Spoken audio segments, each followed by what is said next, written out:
queridos amigos, uma boa noite a todos e que a paz de Jesus esteja conosco, hoje e sempre.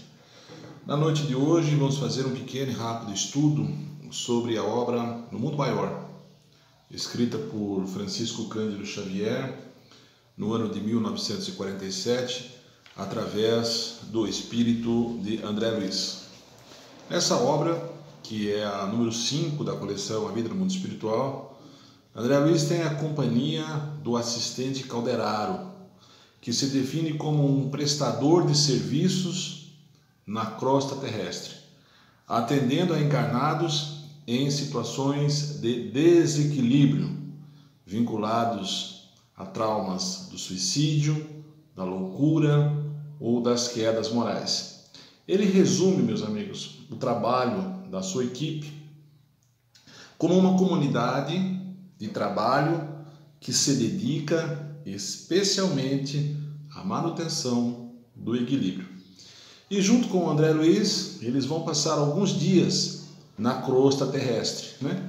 E essa experiência, ela se inicia justamente com uma preleção, com uma palestra. Então vamos nos acostumando às palestras, porque no mundo espiritual também tem palestra. E essa palestra se dá na crosta terrestre, com a presença do instrutor Eusébio, que nos brinda com a sua presença, visto que a maioria daqueles que aqui participam não tem condições de atingir as esferas superiores, e ali estão encarnados e desencarnados. Obviamente, os encarnados em desdobramento do sono. E Calderaro, né, nos coloca que é uma palestra com quase 1.200 pessoas, sendo que 80% delas são ligadas a templos espiritualistas, né? Uma plateia, portanto, um tanto quanto homogênea, né? Que trata de relações de equilíbrio da mente, né?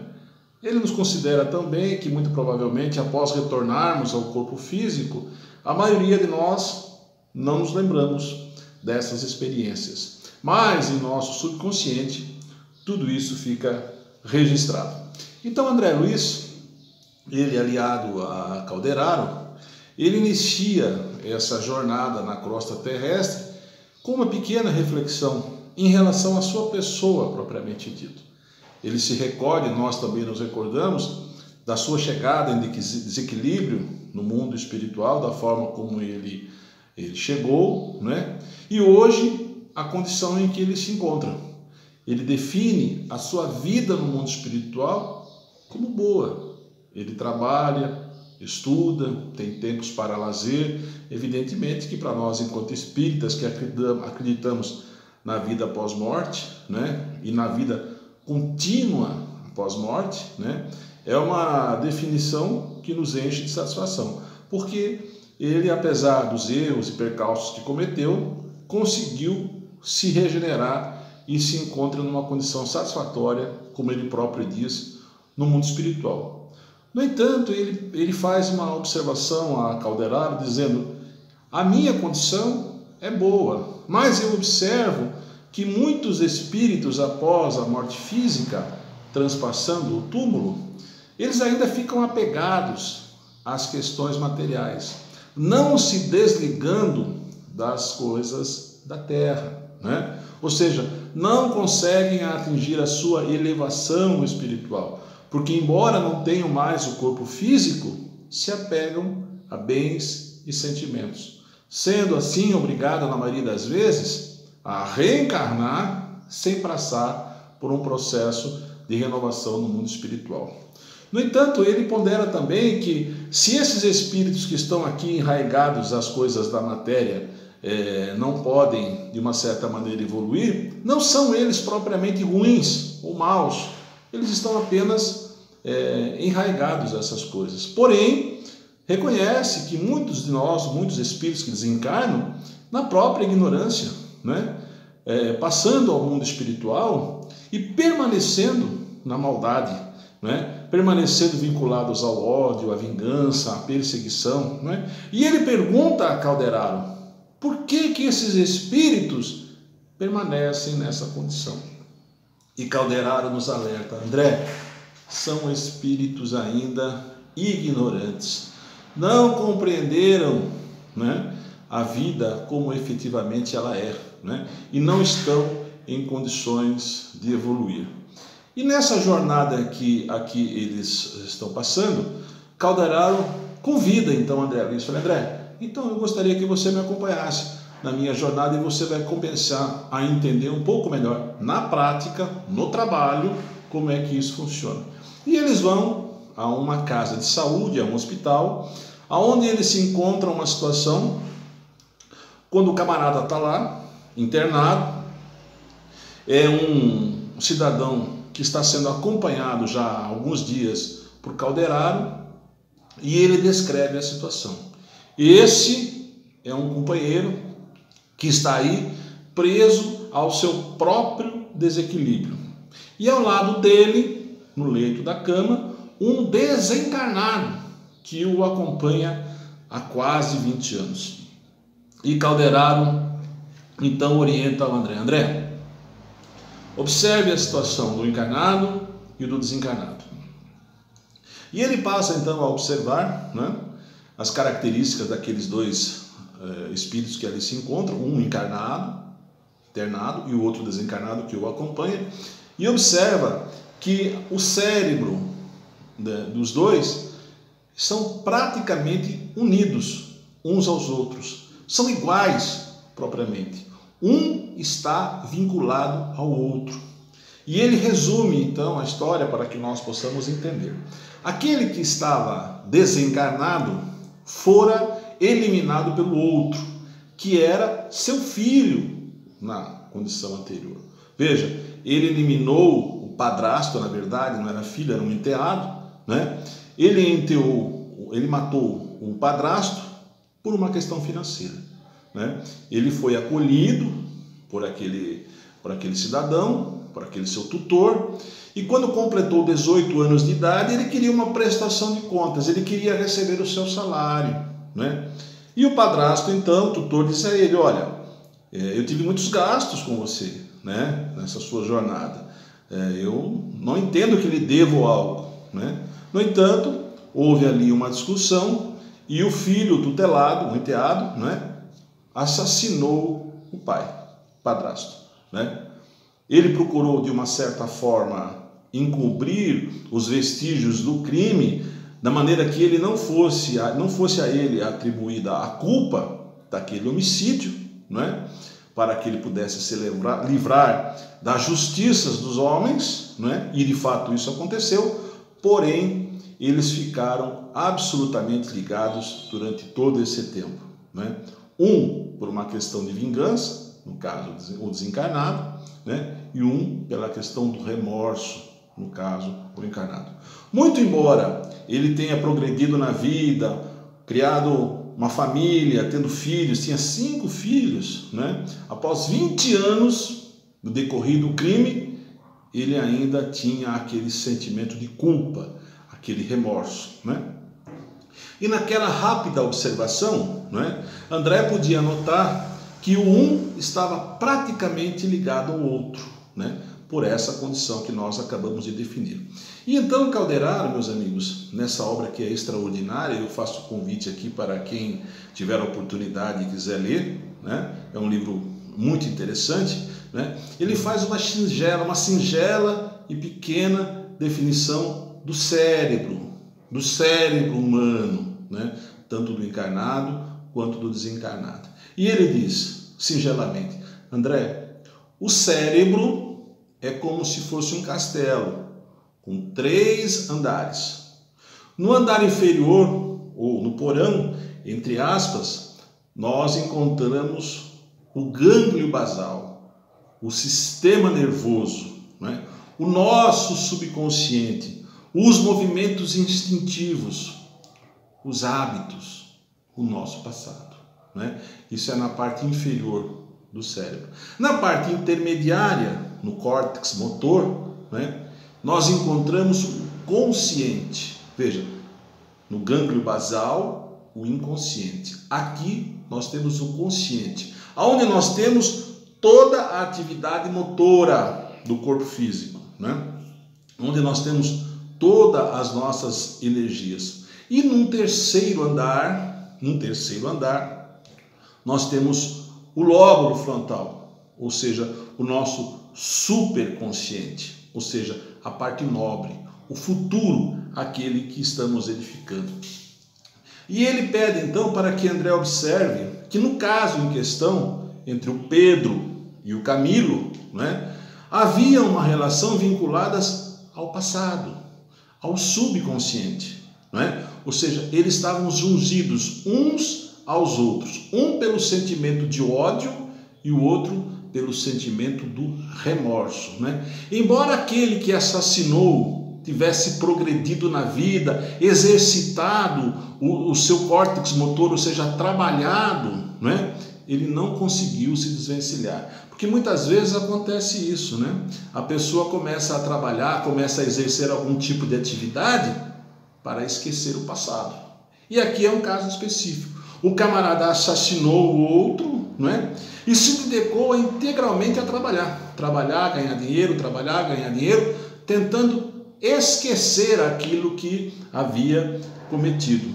Mas isso não foi possível, porque eles estavam atrelados, como disse, um pelo remorso e outro pela vingança. Ou seja, por mais que ele quisesse, ele não conseguia superar aquela situação. E quanto mais chegar a um estado superior, ou seja, chegar ao terceiro andar, porque o sentimento do remorso o impedia que isso acontecesse. Então aqui ele faz uma singela e rápida reflexão do nosso cérebro humano, das partes do cérebro, dividindo ele em três: o subconsciente, que trata dos nossos instintos, do consciente, que trata do nosso momento, do nosso atual, do nosso presente, e do superconsciente, que, segundo Calderaro, ainda há muito de se explicar pela ciência.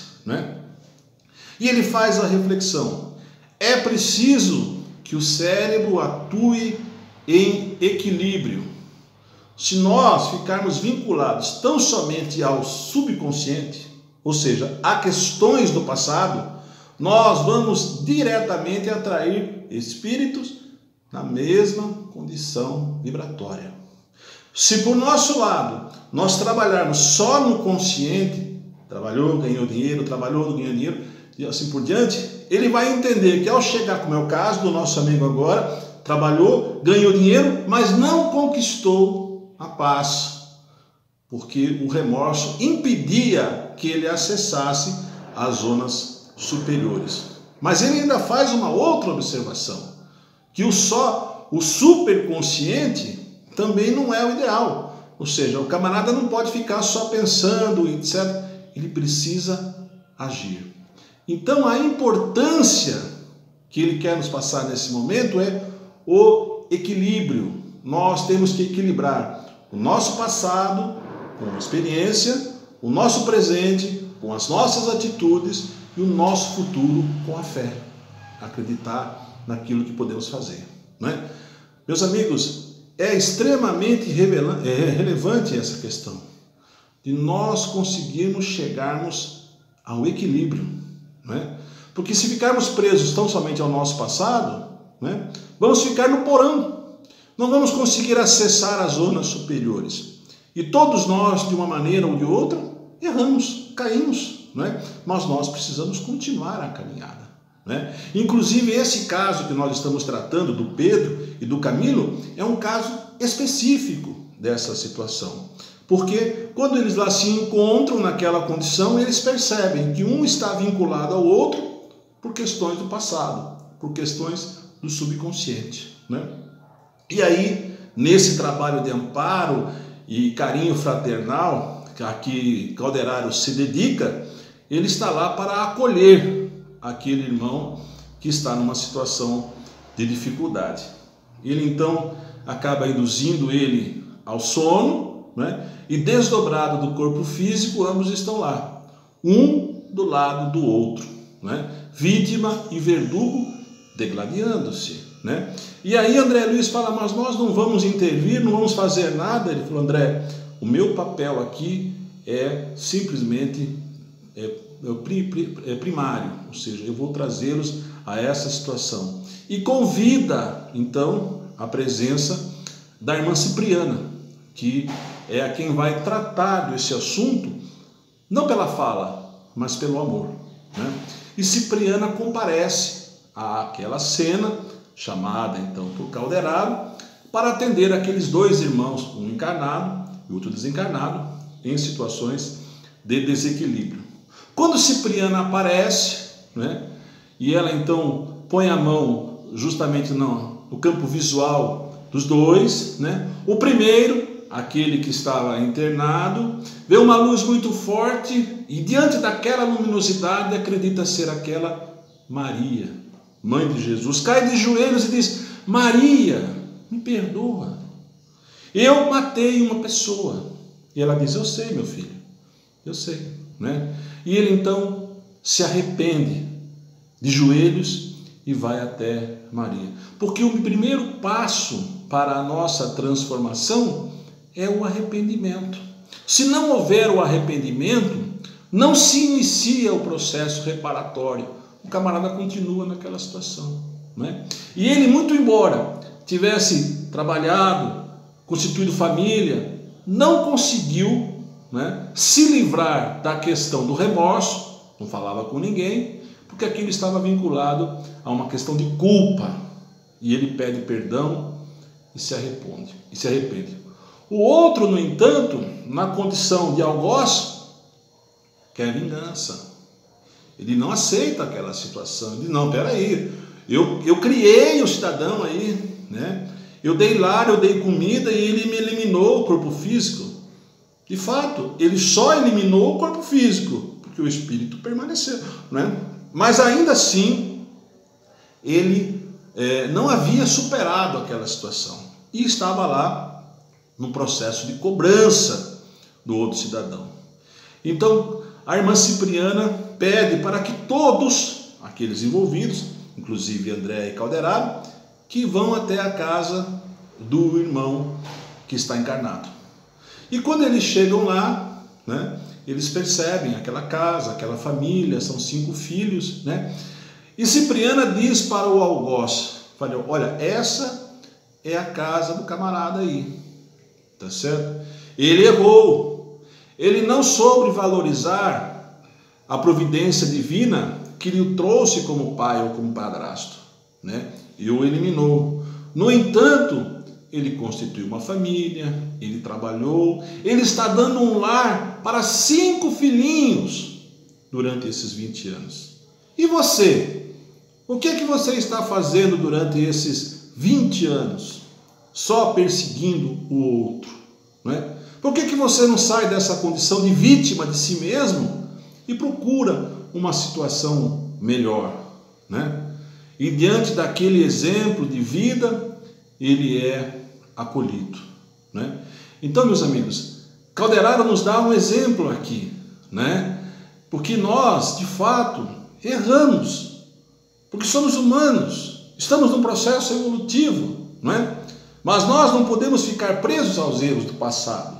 É preciso caminhar, seguir adiante, transpor o segundo andar, procurar chegarmos ao ápice, né? As questões superiores através das nossas atitudes, não é? E se nós ficarmos presos à questão do nosso passado, do nosso subconsciente, nós não vamos conseguir evoluir.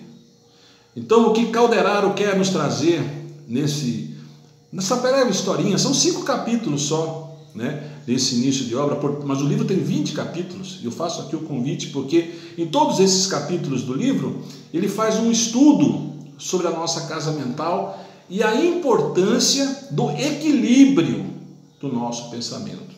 Usarmos os erros do passado como experiência, os dias de hoje como oportunidade, né, de trabalho, né, aproveitarmos a nossa encarnação, mas pensarmos também nas questões futuras. Não vamos ficar aqui apegados somente a questões materiais, a ganhar dinheiro, a trabalhar, porque nós sabemos que nós vamos desencarnar.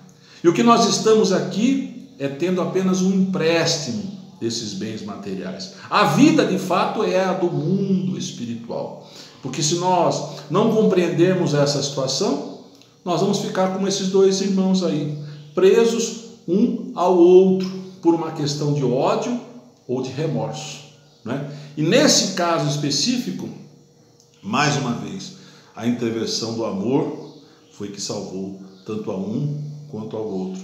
Lembrando aqui as palavras de Jesus: amai os vossos inimigos, né? Orai por aqueles que os caluniam, né? Porque são eles que necessitam dessa ajuda e desse amparo. Meus amigos, nesses dias difíceis que nós estamos vivendo, que nós estamos passando, uma pandemia, né? Em que nós estamos aí aprendendo, né, a conviver com uma nova realidade, um novo normal, como se costuma dizer, é preciso de muito equilíbrio. É preciso compreender que estamos dentro desse processo, mas que estamos aqui, tão somente numa passagem, num trabalho de evolução, né? Para que a gente possa aprender com os nossos erros, continuar trabalhando e pensarmos sempre numa situação melhor. Essas são as nossas considerações de hoje. Eu gostaria só de terminar essa pequena reflexão fazendo um convite, né, para que quem tiver a oportunidade de ler esse livro, tem aí na internet, em PDF, O Mundo Maior, um livro escrito em 1947, né, mas que está muito atual para os dias de hoje. Aliás, a obra de Chico Xavier, ela é uma obra futurista, né? Nós ainda vamos levar muitos anos para compreender esse camarada, esse cidadão chamado Chico Xavier. Agradecemos também ao espírito de André Luiz, que nos faz revelações muito interessantes, né?